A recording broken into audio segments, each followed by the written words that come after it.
class is now in session. I am Professor Hockey, and today we're discussing Game 59 of the regular season between the San Jose Sharks and the Nashville Predators, in which the Sharks have lost 6-2. Now, in my previous review of the Seattle Kraken game, I talked about how going into that one, the Sharks seemed to be at a massive disadvantage with both Meyer and Hertl out of the lineup, and yet they managed to go into that game with a solid game plan and ended up winning it by a very solid score of 4-0. Here tonight, they actually got some reinforcements back. Hertl returned to the lineup, even if Meyer did indeed still stay sidelined.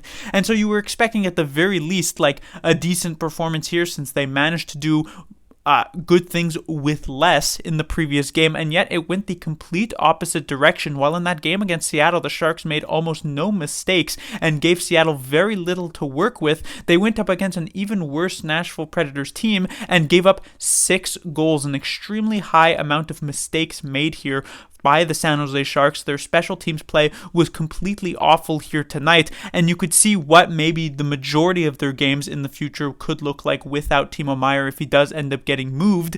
This was not a very good game to watch from a Sharks perspective. Now, before we actually get into this game, what I do want to mention is actually related to the standings of where the San Jose Sharks are. Now, it was only about a month or two ago where it seemed pretty clear that the Sharks wouldn't be able to necessarily drop any lower than 4th last in the league. It's possible that they could have climbed up, leapfrogged a couple of teams, but it was going to be very difficult to drop below 4th last because the Blackhawks, the Ducks, and the Blue Jackets just seem to be that much worse than San Jose. If San Jose were a basement team, those other 3 teams, the Ducks, the Blackhawks, and the Blue Jackets, were like nuclear bunker level, even further below the ground. And yet now, these days, it has been a string of very impressive performances from the Chicago Blackhawks that now make it seem very possible that the Sharks could fall below and into 3rd last in the standings. They find themselves just 2 points, especially with this loss here tonight, just 2 points ahead of the Chicago Blackhawks with 2 games more played, and going into a Saturday matchup against that very same Chicago team. If the Sharks lose that game, the Blackhawks would actually pass San Jose. So for those hoping that the Sharks could be losing more of these games, this one certainly does help in that regard and possibly improving the San Jose Sharks draft lottery chances as we move later on into the end of this season. But back on topic of this game here tonight, we start off with a Nino Niederreiter goal on the power play, and that is the only goal in a pretty bad first period from the San Jose Sharks perspective. It was similar to that first period against the Seattle Kraken, where the Sharks didn't necessarily get much generated, but where the similarities end is that instead of also not allowing the Seattle Kraken to do anything, instead of not allowing the Nashville Predators, I should say, to do anything, the Predators actually got a couple of decent chances, including on the power play, and so they have the 1-0 lead in the first. In the second period, while the Sharks at even strength didn't look too horribly, they still ended up getting outscored in this second period by a pretty considerable margin. It is Granlund with 2 goals. In between is a Nico Sturm shorthanded goal, but that makes it 2-0, then 2-1, then 3-1, and then near the end of the period, the Predators respond with a shorthanded goal of their own on the completely awful Sharks power play here tonight, as Trennan makes it 4-1 Nashville. And so going into the third period, not necessarily a lot of hope, but interestingly enough, the third period actually starts with a San Jose Sharks goal, and it comes from Martin Kaut, a newcomer to the San Jose Sharks, only playing his second game in teal ever. And so that was maybe going to be some sort of momentum shifter for San Jose. Now to only be down 2 goals, you get like a newcomer, a new face on the team who manages to get this goal here, but that doesn't actually end up being the case. In fact, the Sharks played quite poorly in this third period. Even when just down a couple of goals, you would think maybe score effects would come into play, but that is not the case. The Predators would eventually add another goal, this one a bit of an own goal from Noah Gregor to make it 5-2, and then eventually Novak on the power play to make it 6-2 Nashville to end this game. And this was just, they went from one of their better games of the season to one of their lower games of the year here tonight. Moving on to the players to talk about, we have at the top of the lineup once again, Barabanov, Couture, and Asimont, and once again they did a noble job, I could say, as the top line here for the San Jose Sharks. Certainly still not necessarily fitting in extremely well into this particular role, but I did think that they did okay. Asimont I actually thought had a pretty solid game. Couture was decent, Barabanov was decent, but generally this was probably the Sharks' best line of the night, besides maybe the second line, where we did get to see Hertl come in here onto the second line, returning from his one game miss due to personal reasons, and he is joined by Kaut and Nick Bonino on this second line, and this line actually manages to get the Sharks' only even strength goal of the game, that one coming from Martin Kaut. And there were some decent things that I saw from this line, in particular from taking a look at Tomas Hertl.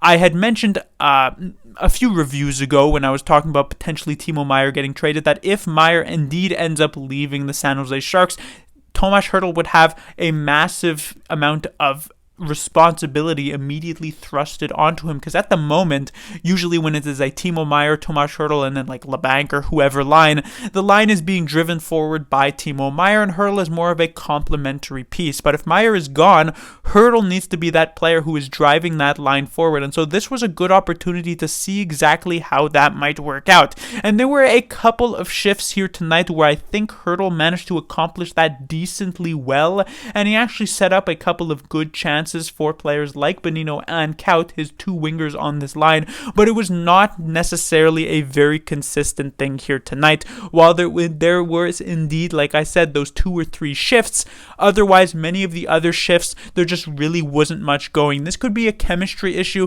this could also be a skill issue, as his wingers aren't necessarily at the same level or even at a second line NHL level.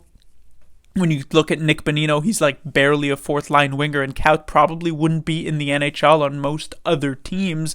And so this is indeed a situation where you're saying, oh, well, Hertl didn't have a ton to work with, but still you were maybe hoping for a bit more consistency in that driving play pattern, because if we had seen Meier in a particular role like this, we may have very well seen something like that happen.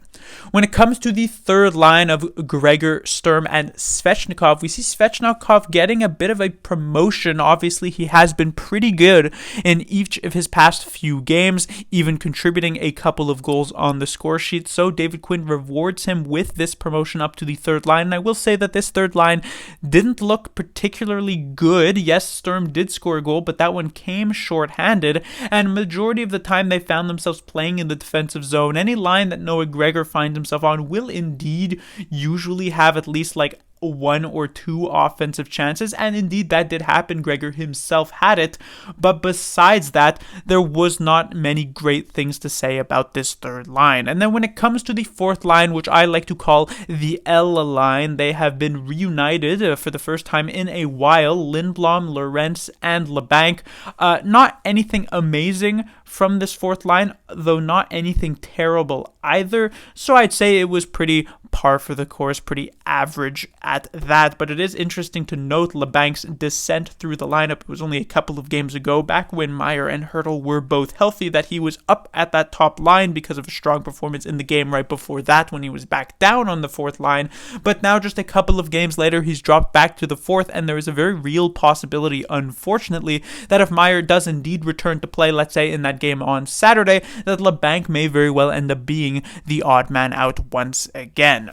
On to the defensive side of things, I actually want to talk a bit about Erik Karlsson, and not anything necessarily with how his game was here tonight. I actually thought he was quite solid, made some solid plays. However, I do want to mention his level of frustration recently, not just in this game, but in many previous games as well. Here tonight, we saw a couple of times on like a delayed penalty where he accidentally brings the puck back in offside after the Sharks were getting some very strong 6-on-5 zone time. He slaps the puck into the side wall. There was a time where he got called for a penalty, and it really looked like he was going to smash his stick along the boards as he was skating towards the penalty box, though he seemed to restrain himself from doing exactly that. And we have seen many times, especially as of late, Erik Karlsson have these sort of outbursts emotionally while on the ice, and you can definitely see his level of frustration on being on a team that is now going to be missing the playoffs for a fourth straight year. Erik Karlsson came over to San Jose, likely was happy to come over to San Jose at the beginning of the 18-19 season, knowing that he would be leaving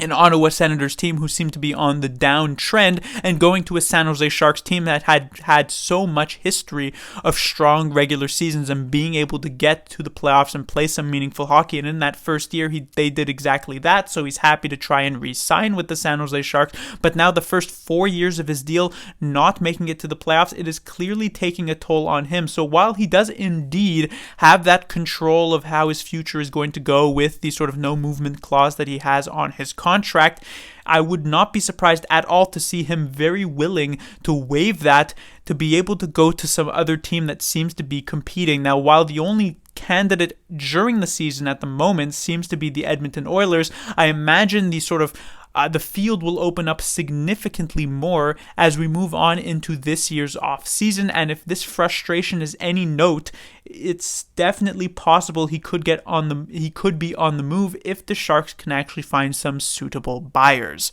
But then moving on to the goaltender here tonight was James Reimer. Now, this was definitely a surprise. Obviously, he did get a shutout against the Seattle Kraken in the previous game, but I had mentioned in that one that Reimer wasn't really tasked with doing that many amazing saves. He was good in that game, but nothing great. He didn't have to stand on his head, and so I suspected that they would end up going back to Kaapo Kähkönen, who had played multiple very strong games in his last few appearances, and yet they decide to go with James Reimer once again. And I'm not going to say that he was at fault here tonight, but he does indeed let in 6 goals, which is never a good look for a goaltender. So I'm wondering if this was maybe the incorrect choice from Quinn. But that will do it for this review. The Sharks will be back in action on Saturday. Like I said, they will be taking on the Chicago Blackhawks in a sort of reverse 4-point game. Like I mentioned earlier, if the Sharks lose that game, they'll find themselves below Chicago in the standings for third last in the entire league.